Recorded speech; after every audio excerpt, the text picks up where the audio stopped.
இதை முழுசா பார்த்துட்டு விஷயத்தை புரிஞ்சுக்கிட்டு அதுக்கேற்ற போல வழிபாடு செய்யுங்க.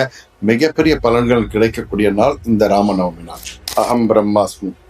ஸ்ரீராம நவமி வரக்கூடிய மார்ச் 26 2026 வருடம் வியாழக்கிழமை அன்னைக்கு ரொம்ப சிறப்பாக கொண்டாடப்படும். இதுல குறிப்பிட்டு சொன்னீங்கன்னா இந்த வருடம் ராமநவமி ராமருடைய ஜென்மபூமியில மிக சிறப்பாகவும் இருக்கும். அதே போல ஷிரடி சாய்பாபாவை ராமருடைய அம்சம் நிறைந்த ஒரு தேவதையாகவும் நம்ம பார்க்கிறோம். ஓகேங்களா?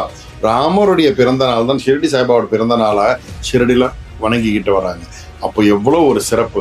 ரெண்டுத்துக்கும் பல ஒற்றுமைகள் இருக்கு. ராமர் இருக்காரு இல்லையா, அவரு அப்பா சொல்ல தட்டாத ஒரு மனிதர். அம்மாவுக்கு மரியாதை பயங்கரமா கொடுக்கக்கூடியவர். அதே போல அம்மா அப்பா சொன்ன ஒரு வார்த்தைக்காக இந்த ராஜ்யமே வேண்டாம்னு சொல்லி எல்லாத்தையும் தூக்கி போட்டு 14 வருஷம் காட்டுல போய் வாழ்ந்தவர். ஓகேங்களா? இந்த ராமருடைய பெயர் இருக்கு இல்லையா, இந்த ராம அப்படின்னா சிவன் விஷ்ணு, இந்த ரெண்டோடைய அம்சம் தான் இந்த ராமன்ற பேர். ஸோ ராமன்ற நாமத்துக்கு தான் பவர் ரொம்ப ஜாஸ்தி.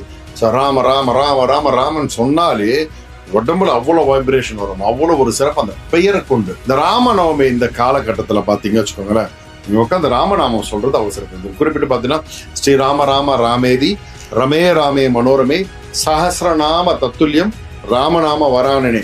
இந்த மந்திரம் சொன்னீங்கன்னா மகாவிஷ்ணுவுடைய இந்த 1000 நாமங்கள்ல சொன்ன முழு அம்சமும் உங்களுக்கு வந்து சேர்ந்தது. அதே போல ஷிரடி சாய்பாபாவுடைய அவதாரத்துக்கு பல காரணங்கள் சொன்னாலும் மெயின் பாத்தீங்கன்னா அவர் அவதாரம் எடுத்த காலகட்டம் கிட்டத்தட்ட இப்போ 100 வருஷம் தாண்டியாச்சு. அந்த அவர் அவதாரம் எடுத்த காலகட்டம் பாத்தீங்கன்னா ஹிந்து முஸ்லிம் பிரச்சனை நிறைய இருந்த காலகட்டம். அப்போ அவர் என்ன பண்றாருன்னா அவருடைய பிறப்பு ரகசியத்தை மறைச்சு வைக்கிறார். மறைச்சிட்டு அவர் இஸ்லாமியர் மாதிரி உள்ள வராரு. ஆனா அவரு ஹிந்து கலாச்சாரத்தை ஃபாலோ பண்ணார். ஹிந்து முஸ்லிம் 2 அவர் ஃபாலோ பண்ணாரு அவருடைய இருந்த இடங்கள். ஓகேங்களா? இதுல ரொம்ப ஒரு விசேஷமா பாத்தீங்கன்னா ஸ்ரீராம நவமி அன்னைக்கு இந்த பால்கி ஊர்வலம் ஆரம்பிச்சாரு பாத்தீங்களா, அது இன்னைக்கு வரைக்கும் ஃபாலோ பண்ணிட்டு வராங்க. அவ்வளவு விசேஷமா இருக்கும். ராமநவமி ஒரு கோலாகலமா கொண்டாட்டமான விஷயமா இருக்கும் ஷிரடியில. ஓகேங்களா?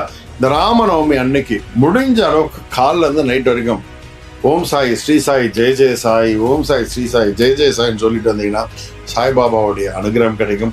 குரு கடாட்சம் முழுசா நெஞ்சிருக்கும். உங்க எல்லாருக்கும் சகல சௌபாக்கியம் உண்டாக ராமர்கிட்டையும் சரி சாய்பாபா கிட்டையும் என்னோட பிரார்த்தனைகள் தொடர்ந்து இருந்துகிட்டு இருக்கும். உங்கள் வாழ்க்கை கண்டிப்பா சிறப்பாக அமையும். உங்க எல்லாருக்கும் ஸ்ரீராம நவமி வாழ்த்துக்கள். நல்லா இருப்பீங்க, சௌபாக்கியத்தோடு இருப்பீங்க. நல்லது நடக்கும், நல்லது மாத்திரமே நடக்கும். சாய்ராம்.